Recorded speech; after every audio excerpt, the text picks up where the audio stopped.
اگر کوئی عورت ایسی ہے جس کو عبادات کا بہت شوق ہو، عبادات کرنے کی اسے رغبت ہو اور عبادات وہ ضائع نہیں کرنا چاہتی ہے، عبادات کو وہ نہیں رکنا، تو عبادات سے وہ غافل نہیں ہونا چاہتی ہے، تو ایسے خواتین جو ایسے بعض مرتبہ ایسا کرتی ہے کہ روزے کی حالت میں وہ اپنے آنے والے دن، اپنے آنے والے ایام کو روک دیتی ہے، جیسے کہ مہینے میں اسے 3 دن ہو یا 10 دن جسے وہ ماہواری کے آتے ہیں، تو ایسے وقت میں وہ عورت اپنے دینوں کو روک دیتی ہے دواؤں کے ذریعے، کسی اور چیز کے ذریعے سے، تاکہ پورا مکمل رمضان کا مہینہ اسے مل جائے اور عبادات راحت و آرام سے اسے پورے ہو سکے، اس طرح سے اہتمام کرتی ہے۔ تو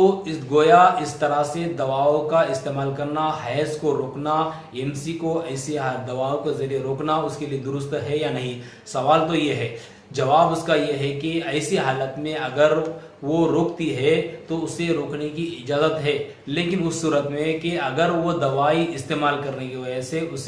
اس کے صحت پر کوئی اثر نہ کرتا ہو، اس کے صحت پر کوئی چیز نقصان نہ دیتی ہو، تو اس صورت میں اسے دوا کا استعمال کرنا اور اسی حالت میں روزہ رکھنا اس کا درست ہوگا۔ لیکن اگر کوئی دوا ایسی استعمال کرتی ہے جس کی وجہ سے اس کی صحت پر اثر پڑتا ہے، تو ایسی عورتیں دواؤں کا استعمال نہ کریں، بلکہ قدرت نے جن چیزوں کو مہیا کیا ہے اور قدرت نے جن چیزوں کو اس کا وقت مقرر کیا ہے، تو اس کے وقت پر اس کے آنے دے، اسے